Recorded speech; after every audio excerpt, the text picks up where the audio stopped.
Assalamualaikum warahmatullahi wabarakatuh. Bagaimana kabar Ananda hari ini? Semoga semuanya dalam keadaan sehat ya. Sebelum ibu memulai pembelajaran hari ini, sebaiknya kita membaca doa terlebih dahulu. Berdoa mulai. A'udzu billahi minasyaitonir rajim. Bismillahirrahmanirrahim. Rabbis rohli sodri wa yassirli amri wahlul uqdatam min lisani yafqahu qawli. Rabbi zidni ilman warzuqni fahma. Amin. Pembelajaran kita hari ini akan membahas tentang wakaf sesuai dengan judul video. Maka sebelum itu ibu akan menjelaskan tentang tujuan dari pembelajaran kita. Tujuan dari pembelajaran kita hari ini yaitu pertama, peserta didik dapat menjelaskan tentang pengertian wakaf. Yang kedua yaitu peserta didik dapat menyebutkan dasar hukum wakaf dengan benar. Yang ketiga yaitu peserta didik dapat menjelaskan rukun dan syarat wakaf dengan benar. Dan yang terakhir yaitu yang keempat, peserta didik dapat mengetahui macam-macam wakaf dengan benar. Nah, ada yang tahu apa itu wakaf? Wakaf secara etimologi berasal dari kata bahasa Arab dalam bentuk masdar waqafa yaqifu waqfan yang artinya menahan.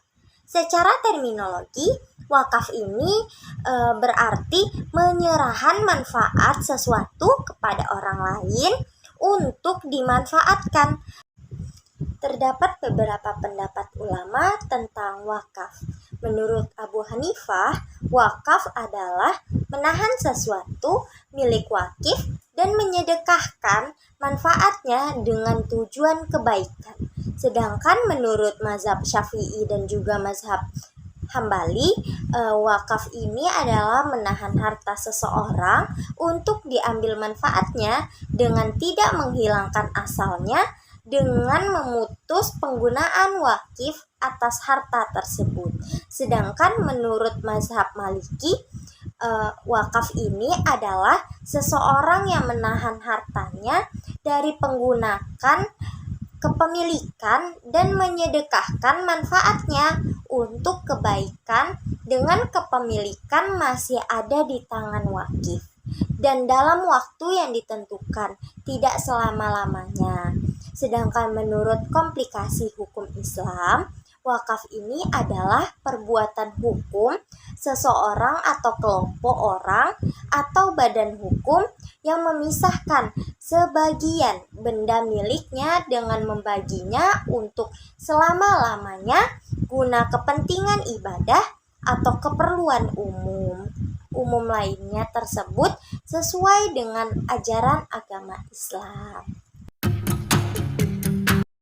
Wakaf menurut jumhur fuqaha hukumnya adalah sunnah. Dan menurut mazhab Hanafi hukumnya adalah mubah. Dalil tentang wakaf di dalam Quran surah Al-Baqarah ayat 92 yang artinya kamu sekali-kali tidak akan memperoleh kebajikan yang sempurna sebaik kamu menginfakkan sebagian harta yang kamu cintai. Apapun yang kamu infakkan, sesungguhnya Allah Maha mengetahui tentangnya. Dan juga hadis dari Rasulullah yaitu dari Abu Hurairah radhiyallahu anhu, Rasulullah Shallallahu alaihi wasallam bersabda, apabila anak Adam manusia meninggal dunia, maka putuslah amalannya kecuali 3 perkara. Yang pertama, sedekah jariyah, yang kedua, ilmu yang bermanfaat, dan yang ketiga, anak soleh yang mendoakan kedua orang tuanya. Hadis riwayat Muslim. Sedangkan menurut ijma, wakaf telah dilakukan oleh para sahabat dan tidak ada yang menolak atau mengharamkannya, maka menjadi kesepakatan dan ijma dari para sahabat wakaf ini. Sedangkan menurut Al-Maqil, agama Islam mengajarkan tentang keutamaan dan akhlak-akhlak yang merupakan sumber utama pada seluruh syariat-syariat.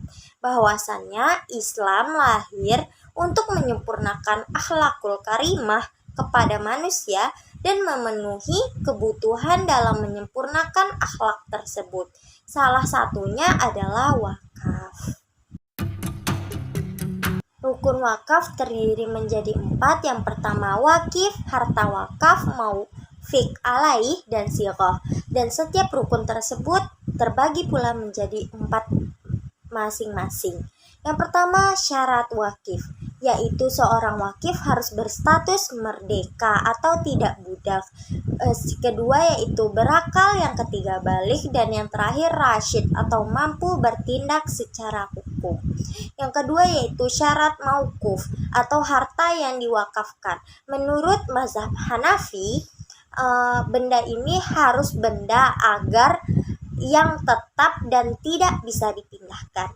Tidak boleh benda-benda manqul, yaitu benda yang bisa dipindahkan, kecuali ia merupakan bagian dari benda tetap tersebut seperti bangunan dan pohon.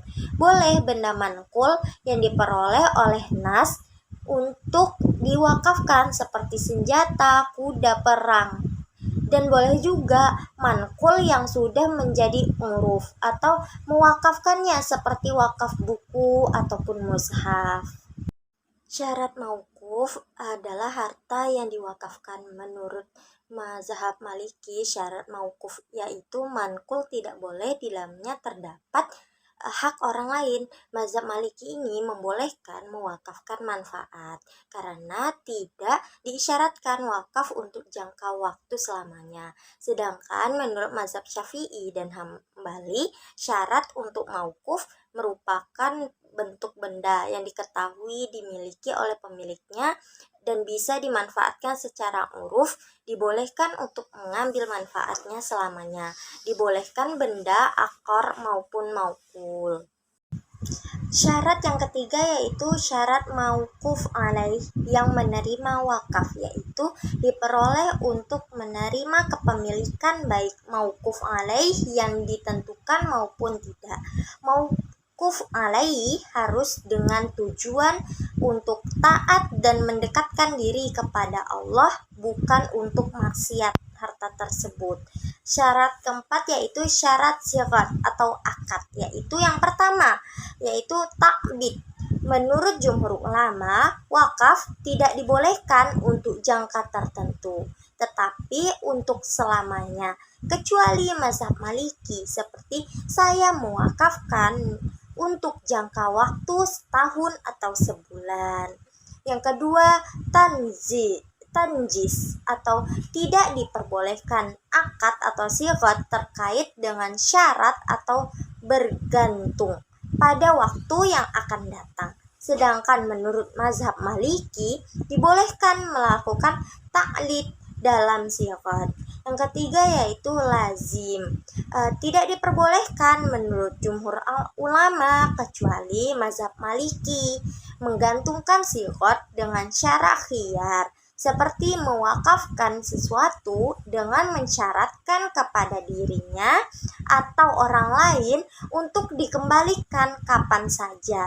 Yang keempat yaitu tidak terkait dengan syarat yang batil. Syarat batil adalah syarat yang bertentangan dengan maksud wakaf, seperti syarat yang diperebutkan sebelumnya. Macam-macam wakaf. Wakaf berdasarkan tujuan. Yang pertama yaitu wakaf dini.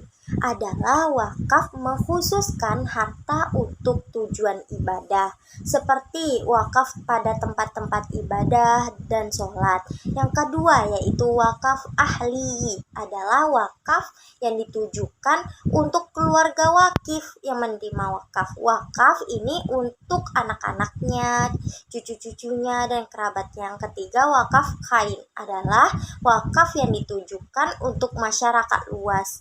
Biasanya ini untuk kepentingan agama dan juga kepentingan masyarakat itu sendiri, seperti untuk orang-orang fakir miskin, anak yatim piatu, dan lain-lainnya. Yang kedua yaitu wakaf berdasarkan waktu. Yang pertama yaitu wakaf mu'abbad, yaitu selama 1 tahun dibolehkan menurut jumhur ulama. Yang kedua wakaf mughad, yaitu bersifat sementara, ini dibolehkan menurut mazhab Maliki. Yang ketiga yaitu wakaf ta'bid, ini untuk selamanya wakafnya tersebut. Yang ketiga yaitu wakaf berdasarkan pensyariatan. Yang pertama wakaf untuk kurban, wakaf untuk mubah, dan wakaf untuk maksiat. Yang keempat yaitu wakaf berdasarkan penggunaannya. 1. Wakaf langsung, adalah bentuk wakaf di mana harta atas pokok wakafnya digunakan secara langsung untuk mencapai tujuan tertentu. Contohnya, jika seseorang menyumbangkan sebidang tanah untuk dibangun sebuah masjid, nah tanah tersebut tidak akan bisa dijual ataupun digunakan untuk tujuan lain seperti bikin lapangan atau lain sebagainya, tetapi akan digunakan secara langsung untuk membangun dan memelihara masjid sebagai tempat ibadah umat Islam Muslim. Yang kedua yaitu wakaf produktif, yaitu wakaf jenis wakaf di mana pokok ataupun harta wakaf tersebut dimanfaatkan secara produktif untuk menghasilkan pendapatan ataupun manfaat ekonomi yang dapat digunakan untuk kemaslahatan orang banyak di sekitarnya.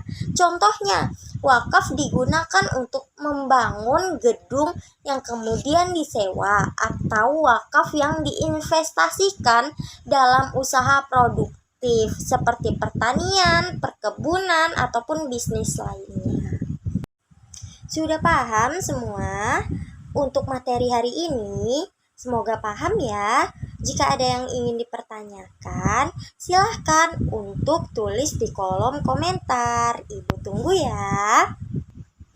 Ibu akhiri pembelajaran hari ini dengan mengucapkan hamdalah. Alhamdulillahirabbil alamin. Semoga pembelajaran pada hari ini dapat dipahami dan juga bermanfaat bagi ananda sekalian. Sekian, terima kasih. Wassalamualaikum warahmatullahi wabarakatuh.